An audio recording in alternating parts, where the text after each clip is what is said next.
Hi, everybody. Welcome to the show. Andy's back today Hey, on a everybody. Tuesday, August 13th. Today is National Filet Mignon Day or Filet Mignon.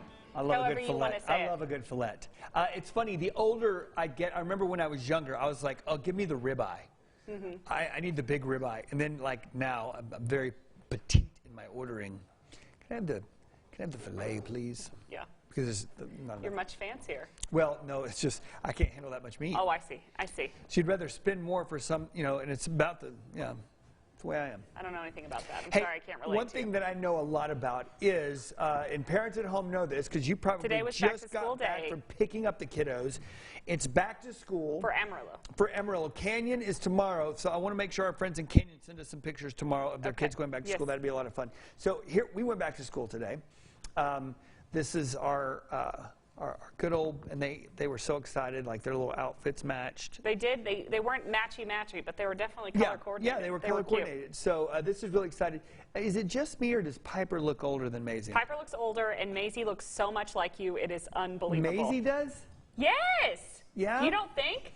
I know Do you think Piper does? Okay, so that's guess Maisie. Piper so does we do too, this. huh? We do this thing. You know, you stand in front of the Olsen Owl, and she's giving that. She's going to the third grade. She's the third grade. Can you believe And then she's Piper in the third grade? June is in the first. Okay, now still my heart. we had met the teachers and all of that business. We did, yeah, we did that this past week, and we love our teachers. Do we We're have good. friends in the classroom? Yes. Oh, good. You know, there was this thing though, where, you know, when you really want to be in with a student and you don't get in with them. So I'll tell you this. Were there some tears? It was tough. So Piper is really close friends with a little one named Charlie and Lennox. So those are the three, and like they were in the same class last year, and they was just all, and so kind of broke their heart when they realized that Lennox was not going to be in their class. Like, it was just like, that was crushing. And so so we invited them over to play and had dinner one night, so that way we could take away. Yeah, just let them know, hey, everything's good. This all works out for a reason. Well, perhaps they can play on the playground at recess together and make new groups of friends, Maisie right? found out she's sitting across from a boy that put a cricket on her last year, and so she is hoping that this year goes better. I bet he has a crush on her, huh? You know, boys. That's and how how they show their... That's what my mom always said about Chris Richardson. Shout out Chris Richardson. He's not here. He's not watching us, obviously, but perhaps his family is. They always said that Chris was flirting with me, but in fact, Chris was not flirting with me. That wasn't the case. But anyway. Boys have, and parents, that we really need to do a better job of talking to our children about ways to show appropriate affection or interest. You know what? Okay, there was one boy named Bronson Stewart, and he with a name like Bronson, he was in love with Aaron Hicks, and one time, months after this happened, this was in high school, Aaron found a can of sardines below her driver's seat in her car. Oh, no. Yeah, for months it had been there in the heat of, and I mean, Aaron was sort of smelly, God bless her. She's going to come on the show soon, so it's fine. We can talk to her about it. But but that was Bronson's way of flirting with Aaron. They didn't end up together, God bless him, but you know.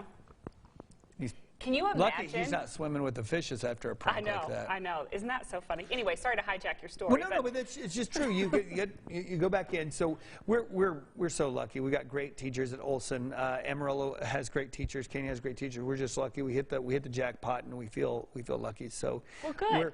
We are back in. I will tell you this. So as I'm walking down the hall, I kind of cheated, and I walked Piper all the way to her classroom. So you did walk. I was going to ask you if that happened. I did. Okay. I did. Now, do they allow that, or are you just... I saw other parents doing it, so I was like a school of fish. I was just going. So as I dropped her off, and she was sitting into her place, and, you know, Charlie came up and gave her a hug, and she had another little friend, and so they went and sat down. And then all of a sudden, over the loudspeaker, they began playing Welcome Back. Welcome back. I thought that was so sweet. Did the kids get it? Or maybe the teachers? Maybe it was for the teachers. But that's lovely. Hey, I got it. What a delight. I got it. What a lovely thing to do. It made me happy on the way out of the deal. For sure. So there you go. For sure. That's what we were doing this past week, just getting the kids ready for school. Well, very and good. we squeezed out the little last bit of summer we could yesterday. We let the girls pick every place we ate. We took them out to Synergy. I donated a kidney in order to play a few games. I mean, I wasn't going to say it. I'm glad you did, because, oh, my goodness. That's very bougie. Maisie won a lava lamp. Oh my gosh! So how did that cost you? Like what, $200 or something? It cost me $100, and it was from China. I could have ordered it for $5. I looked online on eBay. I could have got a vintage one, a real vintage lava lamp from 1973 for $149.99 or best offer. Sucker! Oh my goodness! Yeah. Oh All right, my so to gosh. wrap that up, when you head on vacation, do you have a certain must-have to enjoy your trip? Do you I'm so sorry about that. No, I do, actually. You know, I am very particular about my vacation. But you're you love traveling. I do like to travel, but you know what? There is one thing that immediately upon arrival, my sister and my husband ask for. What do you think that is? A beer? No. No, not a beer. Okay, a new study found that people are okay with being uncomfortable on their vacation as long as they are Wi-Fi connected. password. Researchers found that 3 out of 4 people would rather go without air conditioning. No way. No, thank you. On their trip, then stay somewhere without Wi-Fi. The study also finds it takes the average American less than 30 minutes to ask for a Wi-Fi password upon arriving at the vacation destination. Study participants think that the only thing worse than not having internet access on a trip is having their luggage lost during travel. I don't care. Can I tell you this? When we got in Mexico, we got into the vehicle, like the transport vehicle. Okay. There was a Wi-Fi password on the transport vehicle, and Cody was wigging out because he didn't have Wi-Fi access from the plane to the train. It was maybe 15 minutes, maybe. What? Really? It's a crazy. Okay. Yes, obsessive about the Wi-Fi. It's crazy. I don't notice it. Let me tell you something. You want to put me in a foul mood, you take the air conditioning away. Oh, I agree. I am bougie when it comes to that. I need a temperature of appropriate nature. I have to have it. I don't have any you could lose my luggage. Just don't make me stay in a hot room.